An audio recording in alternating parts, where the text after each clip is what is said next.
திருவள்ளூரில் எரிபொருள் ஏற்றி வந்த சரக்கு ரயிலில் தீ விபத்து ஏற்பட்டிருப்பதால் அப்பகுதியில் காற்றின் தர குறியீடு மோசமடைந்து வருகிறது.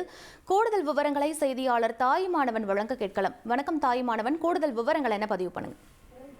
திருவள்ளூர்ல இன்று காலை சரியாக 5 மணி அளவுல சென்னையில் இருந்து எரிபொருள் எடுத்துக்கொண்டு புறப்பட்டு சென்ற சரக்கு ரயிலானது திடீரென 3 பெட்டிகள் கவிழ்ந்து விபத்து ஏற்பட்டதுல சரக்கு ரயில்ல இருந்த எரிபொருளானது தீப்பற்றி எரிய தொடங்கியதன் விளைவாக காற்றின் தரம் என்பது படிப்படியாக மோசமடைய தொடங்கியிருந்தது.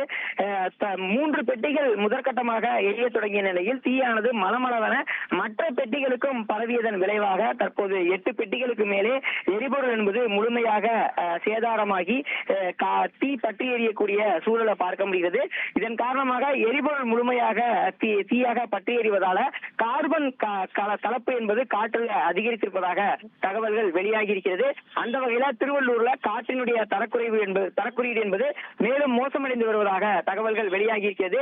நேற்றைய நிலவரப்படி இயல்பான நிலையில இருந்த காற்றின் தரக்குறியீடு தற்போது மிதமான அளவுல மோசமடைந்திருப்பதாக மத்திய மாசு கட்டுப்பாட்டு வாரியத்துடைய அறிவிப்பின் அடிப்படையில தெரியப்பட்டிருக்கிறது.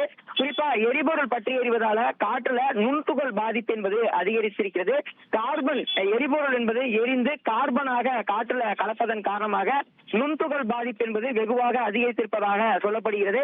காற்றுல PM2.5 என்று சொல்லக்கூடிய நுண்துகளானது 13.6 மில்லியம் வரைக்கும் காற்றுல கலந்திருப்பதாக தகவல்கள் வெளியிடப்பட்டிருக்கிறது. மிதமான என்ற முறையில காற்றின் தரம் மோசமடைந்திருப்பதாகவும் மேலும் மற்ற வேகன்களும் வேக வேகமாக தீயானது பற்றி எறியக்கூடிய ஒரு சூழல காற்றின் தரம் தொடர்ந்து மோசமடைந்து வருவதாக தகவல்கள் வெளியிடப்பட்டிருக்கிறது.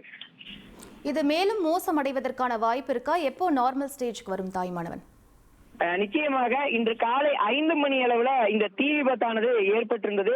முதற்கட்டமாக அந்த 3 வேகன்கள் என்பது கவிழ்ந்து தண்டவாளத்தில் இருந்து விலகி கவிழ்ந்து விபத்து ஏற்பட்டதுலதான் உள்ளே இருந்த எரிபொருள் கசிவு என்பது ஏற்பட்டு மின்சார உயர்களுடன் பட்டு அந்த தீ விபத்தானது பற்றியதாக முதற்கட்டமாக தெற்கு ரயில்வேயுடைய விசாரணையில தெரிய வந்திருந்தது.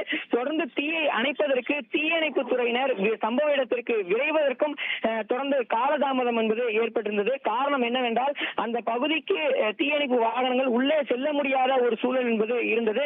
இதன் காரணமாக 3 வேகன்கள்ல பற்றி எறிய தொடங்கிய தீயானது மளமளவென மற்ற வேகன்களுக்கும் பரவியது. தற்போது 8 பெட்டிகளுக்கு மேலே, அதாவது 8 வேகன்களுக்கு மேலே இந்த தீயானது பரவிய வண்ணம் இருப்பதாக தகவல்கள் என்பது வெளியிடப்பட்டிருக்கிறது.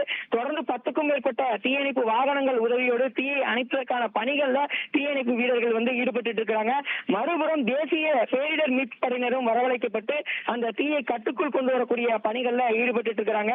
ஒட்டுமொத்தமாக இந்த தீயை கட்டுக்குள் கொண்டு வருவதும் வரை இந்த காற்றினுடைய தரக்குறியீடு என்பது மோசமாக இருக்க வாய்ப்பிருப்பதாக தகவல்கள் வெளியிடப்பட்டிருக்கிறது. தற்போதைய நிலையில மிதமான என்ற முறையில் தான் காற்றின் தரக்குறியீடு என்பது மோசமாக இருப்பதாக கண்டறியப்பட்டாலும் எரிபொருள் எரிய தொடர்ந்து காற்றுல கார்பனுடைய கலப்பு என்பது அதிகரிக்க வாய்ப்பு இருக்கிறது.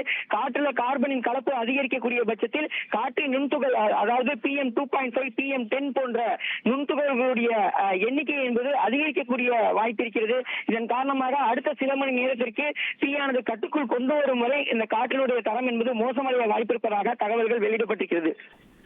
தற்போது தீயை அணைக்கும் பணி என்பது எந்த அளவுக்கு முடுக்கிவிடப்பட்டிருக்கிறது? பேரிடர் மீட்பு குழுவினரும் பகுதிக்கு வருகை தர இருக்கிறார்கள். அவர்கள் எப்போது வருவார்கள் தாயுமானவன்? நீங்கள் சொல்வது போல ஏற்கனவே திருவள்ளூர் மாவட்ட ஆட்சியர் பிரதாப்பினுடைய கோரிக்கையை ஏற்று அரக்கோணத்தில் இருந்து பேரிடர் மீட்பு படையினர் விரைந்திருக்கிறார்கள். தொடர்ந்து அந்த சம்பவம் நடந்த அந்த பகுதியை நோக்கி சென்ற வண்ணம் இருக்கிறாங்க. இந்த ஒரு சூழல்ல தான் காலை முதலே அந்த மீட்பு பணிகள்ல சற்று தொய்வு என்பது ஏற்பட்டிருக்கிறது. என்ன காரணம் அப்படின்னு பார்த்தோம்னா, இந்த விபத்து நடந்திருக்கக்கூடிய இந்த பகுதிக்கு தீயணைப்பு வாகனங்கள் விரைய முடியாத ஒரு சூழல் என்பது இருந்தது. பெரும்பாலான இடங்கள்ல அந்த வழிகள் என்பது இல்லாத காரணத்தால சம்பவம் நடைபெற்ற இடத்திற்கு தீயணைப்பு துறையினர் விரைவதற்கு காலதாமதம் என்பது ஆனது. இதன் காரணமாக தான் 3 வேகன்கள்ல பற்றி எறிய தொடங்கிய தீயானது அடுத்தடுத்து தற்போது 8 வேகன்கள் வரைக்கும் பற்றி எறிய வேண்டிய ஒரு தேவை சூழல் என்பது ஏற்பட்டிருந்தது. இதற்கு மத்தியில தான் இந்த தீயை அணைக்கக்கூடிய பணிகள்ல தொடர்ந்து இந்த தீயணைப்பு வீரர்கள் பணியாற்றிட்டு வரக்கூடிய காட்சிகளை பார்க்க பார்க்க முடிகிறது. எலக்ட்ரிபிகேஷன், அதாவது மின்மயமாக்கப்பட்ட தண்டவாள பகுதி என்பதன் காரணமாக தற்போது அங்கே மின்சாரம் என்பது துண்டிக்கப்பட்டிருக்கிறது.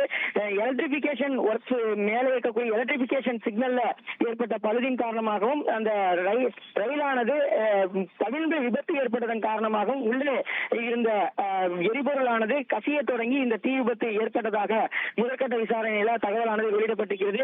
8க்கும் மேற்பட்ட ரயில்கள் ரத்து செய்யப்பட்டிருக்கின்றன. பயணிகள் கடுமையா பாதிக்கப்பட்டிருக்கிறாங்க. புறநகர் மின்சார ரயில் சேவை என்பதும் பாதிக்கப்பட்டிருக்கிறது. ஆவடி வரைக்கும் தான் புறநகர் மின்சார ரயில் சேவை என்பது சென்னை சென்ட்ரலில் இருந்து இயக்கப்பட்டு வருகிறது. இப்படியான ஒரு சூழல்ல தான் தொடர்ந்து இந்த தீயை அணைக்கக்கூடிய பணிகள்ல தீயணைப்பு படை வீரர்கள் ஈடுபட்டு வராங்க.